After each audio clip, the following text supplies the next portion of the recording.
आप सबके प्रणाम करे छे। बेगूसराय के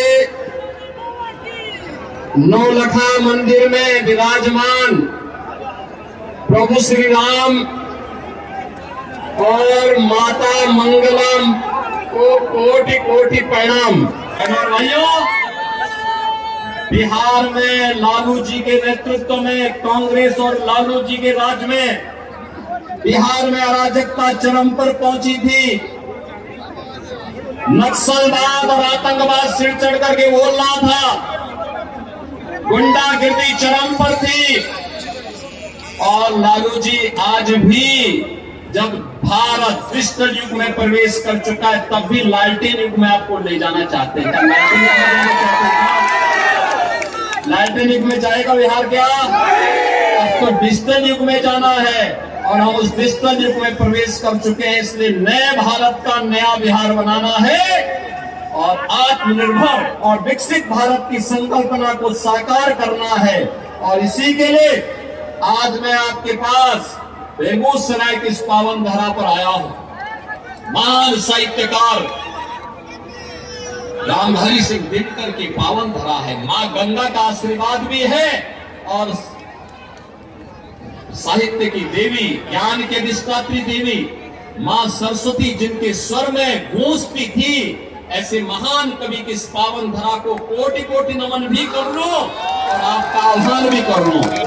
देखो, आपके द्वारा चुना गया प्रतिनिधि, आपका सांसद विकास भी कराया और बिना रुके, बिना डिगे, बिना थके, बिना झुके विकास भी कराया और मूल्य और आदर्शों के साथ आपके लिए लड़ता रहा, कार्य करता रहा।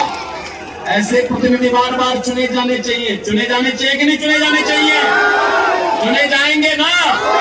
बहनों और भाइयों, चुनाव के दौरान जनप्रतिनिधि से ये उम्मीद करना कि घर घर जाए, संसदीय क्षेत्र बहुत बड़ा होता है, बहुत कठिन होता है, क्योंकि वे प्रदेश के, देश के बड़े नेता हैं, कई जगह उनको जाना होता है। इसलिए मेरी आपसे अपील होगी कि मोदी जी का प्रतिनिधि बनकर और स्वयं गिरिराज सिंह बनकर के घर घर जाकर के घर घर जाइए, देश को बचाने के लिए आगे आइए। एक कांग्रेस और आरजेडी का गठबंधन भारत के विभाजन की नींव तैयार कर रहा है। बाबा साहब भीमराव अम्बेडकर के द्वारा बनाए गए संविधान में ओबीसी, एससी, एसटी के आरक्षण पर सेंध लगाने की तैयारी कर रहा है। और यह छूट इनको कतई मत देना, क्योंकि बाबा साहब भीमराव अम्बेडकर ने कहा था कि धार्मिक आधार पर हिंदुस्तान में आरक्षण नहीं हो सकता है और यह आरक्षण हमें धार्मिक आधार पर नहीं होने देना चाहिए। लालू जी के सर पर फूटी पड़े हैं कि सभी मुसलमानों को ओबीसी का आरक्षण मिलना चाहिए। अगर ओबीसी का आरक्षण आप उनको दे देंगे तो फिर हमारा ओबीसी कहां जाएगा? कहां जाएगा? और कांग्रेस ने इसके के आरक्षण को राजेंद्र सच्चर कमेटी बना करके पहले ही सेंध लगाने की शुरुआत की थी। बहनों और भाइयों, इनकी साजिश को सफल नहीं होने देना है। और दूसरा महान काम कांग्रेस क्या करने जा रही है? कांग्रेस ने अपने मैनिफेस्टो में कहा है कि अगर वो सत्ता में आएगी तो सत्ता में आने पे अल्पसंख्यकों की रुचि के अनुसार उनको खान पान की स्वतंत्रता देगी। बहनों और भाइयों, मैं आपसे पूछना चाहता हूं, ऐसा कौन सा भोजन है जो अल्पसंख्यकों को रुचिकर लगता हो और बहुसंख्यकों को नापसंद हो? भाई, सत्तू तो सभी खाते हैं, बाटी चोखा भी सभी खाते हैं, लेकिन एक में है हमारा बहुसंख्यक समाज कहता हम गौ मांस नहीं खाएंगे, गौ हत्या भी बर्दाश्त नहीं करेंगे। क्या आप इसको स्वीकार करेंगे? क्या कांग्रेस की मंशा को, क्या जेडी की मंशा स्वीकार होगी? बहनों और भाइयों, नहीं होगी। तो इस पाप के लिए इनको माफ भी मत करना, इनको माफ भी नहीं करना।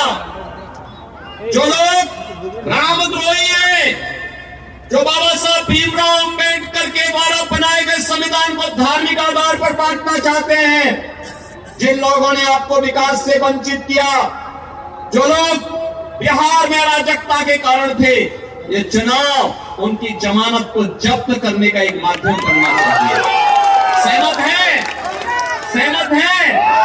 तो हम आश्वस्त होकर के मैं मोदी जी को बताऊं कि बेगूसराय से गिरिराज सिंह जी भारी जाएंगे ना? सभी लोग सहमत हैं? तो फिर मेरे साथ बोलेंगे भारत माता की, भारत माता की, भारत माता की।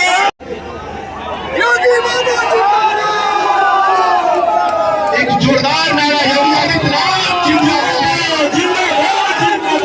योगी योगी योगी योगी योगी योगी योगी योगी योगी। बेगूसराय की धराधाम पर माननीय मुख्यमंत्री योगी आदित्यनाथ जी का हार्दिक अभिनंदन और स्वागत करते हैं। आप हमारे बीच आए, हम सीखे, हम आग्रह करेंगे कि आप हमें संबोधित करें। आदरणीय योगी आदित्यनाथ जी, माननीय मुख्यमंत्री उत्तर प्रदेश सरकार। राष्ट्रकवि रामधारी सिंह दिनकर की इस पावन धरा को कोटि कोटि नमन करते हुए आप सभी बहनों और भाइयों का मैं हृदय से अभिनंदन करता हूं, स्वागत करता हूं, क्योंकि 500 वर्षों का इंतजार समाप्त करके अयोध्या में प्रभु श्री रामलला फिर से विराजमान हुए हैं। तो स्वाभाविक रूप से मां जानकी के मायके के नाते सर्वाधिक खुशी आप लोगों को हुई है। बहनों और भाइयों, अयोध्या में प्रभु राम के विराजमान होने का मामला हो या फिर भारत का दुनिया के अंदर सम्मान दिलाने का कार्य, भारत की सुरक्षा को पुख्ता करने का कार्य हो, या भारत के अंदर आतंकवाद और नक्सलवाद की समस्या का स्थायी समाधान, विकास के बड़े बड़े कार्य देखने हो, तो यहाँ पे गिरिराज जी का करिश्मा भी आपने देखा कि बरौनी का बंद कारखाना 20 वर्षों से बंद कारखाना फिर से चालू हुआ और यहाँ की रिफाइनरी भी आज इसका विस्तार इस रूप में कर दिया गया कि नए रूप में आपके सामने आई है। बहनों और भाइयों, रेलवे का हो, हाईवे का हो या फिर हर घर नल की योजना जैसी योजनाओं के माध्यम से गरीब कल्याणकारी योजनाओं के रूप में आज भारतीय जनता पार्टी और एनडीए की सरकार मोदी जी के नेतृत्व में एक नए भारत का दर्शन करा रही है। तो नए भारत का नया बिहार भी बनना चाहिए कि नहीं बनना चाहिए? नए भारत का नया बिहार आप देख रहे होंगे, आपने देखा होगा बहनों और भाइयों, जब कांग्रेस और आरजेडी की सरकार थी तब आतंकी घटनाएं घटित होती थी और जब आतंकवाद पर कार्रवाई करने की बात होती थी ये लोग क्या कहते थे आतंकवाद सीमा पार से है। एक ही बहाना होता था, सीमा पार से आतंकवाद। बहनों और भाइयों, आज सीमा पार से आतंकवाद नहीं, आज तो कोई जोर से पटाखा भी फट जाए ना तो पाकिस्तान सबसे पहले सफाई देता कि मेरा हाथ नहीं है। जब मजबूत सरकार होती है तो ऐसे ही दुश्मन अपनी औकात पे रहते हैं। जब मजबूर सरकार होती है तो आतंकवाद सिर चढ़ करके बोलता है।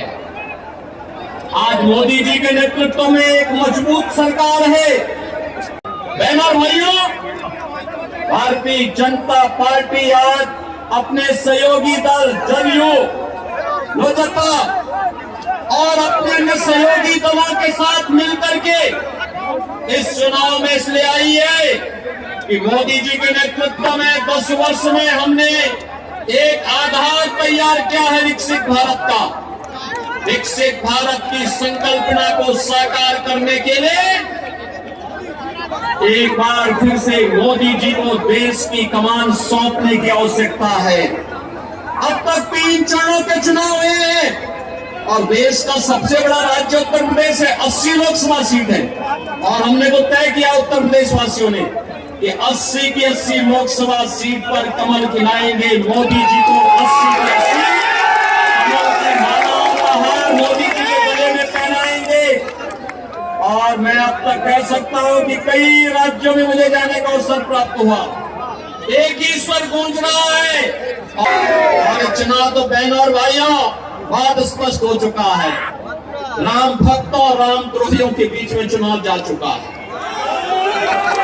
जो राम भक्त है आत्मनिर्भर और विकसित भारत की संकल्पना के लिए कार्य कर रहे हैं, सबका साथ और सबके विकास के लिए कार्य कर रहे हैं। जो रामद्रोही हैं उनका पाकिस्तान प्रेम जग रहा है, आप देख रहे होंगे उनका पाकिस्तान प्रेम जग रहा है। राम भक्तों पर गोली चलाते हैं और बहनों और भाइयों किसी माफिया के मरने पर मातम मनाते हैं। ये लोग राम भक्तों पर गोली चलाने वाले लोग रामद्रोही क्या सत्ता में जाएंगे क्या? क्या इनको जाने का अधिकार होना चाहिए क्या? बड़ी दुर्गा माता का तस्वीर माननीय मुख्यमंत्री उत्तर प्रदेश को वह भेंट करें और यह प्रतीक चिन्ह हमारी संस्कृति की, बेगूसराय की वह भेंट शुरू करने के लिए योगी आदित्यनाथ जिंदाबाद।